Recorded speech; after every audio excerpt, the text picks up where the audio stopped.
Okay, consider horizontal spring mass system.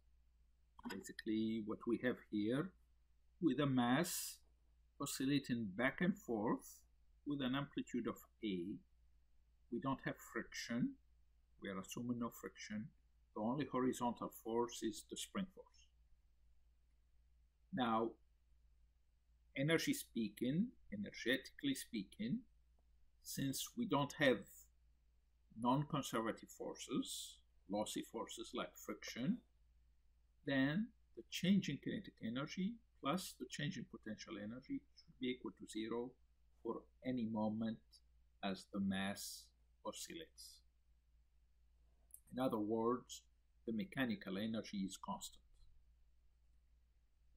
Recall that the potential energy here is spring potential energy.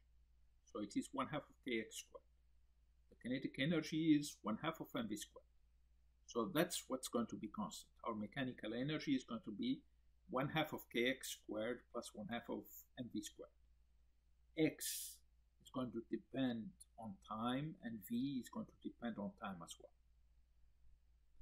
For example, for maximum displacement, when the spring is stretched to a maximum or compressed to a maximum, my displacement is going to be a or minus a, and my velocity is going to be 0. So then my mechanical energy, I should have written mechanical energy here, is going to be 1/2 of k. For x, I'm going to have the amplitude a squared. If it were minus a squared, that's still a squared. And for velocity, I will have 0. So my mechanical energy is going to be 1/2 of ka squared. At the equilibrium position, when the displacement or the amount of stretching of the spring is 0, the velocity is at a maximum. The spring potential energy in that case is 0, so that's what we have here. But then my velocity is the maximum velocity, 1/2 of mv squared. Now, because of conservation of mechanical energy, I can say what I have here, which is my mechanical energy at the equilibrium position, which is 1/2 of mvm squared, should be equal to my mechanical energy at the maximum displacement, 1/2 of ka squared. So that's what I have here. 1/2 of ka squared is equal to 1/2 of mvm squared. So actually, this allows me to solve for Vn. So the halves cancel, and then I divide both sides by m. So Vm squared is equal to ka squared over m, and take the square root of both sides. That gives me the maximum velocity. Of course, it's going to have both signs, positive and negative. I didn't write it down here, but positive or negative, depending if it is compressing or expanding. Square root of k over m times a. Okay, that's interesting. I hope that you notice that's the same expression that we got when we used the sine function equations. Remember, we found the maximum velocity as equal to omega a, where omega, the angular frequency, we found it as square root of k over n. This is as opposed to the frequency. Remember, omega is 2 pi f. So the frequency is 1 over 2 pi square root of k over n. So we found the same expression that we found before.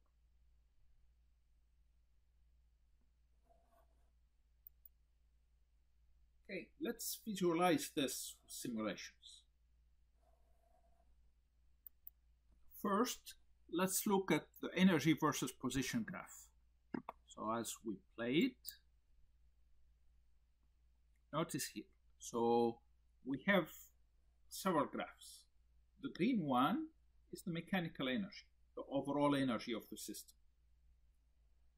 Now, the red one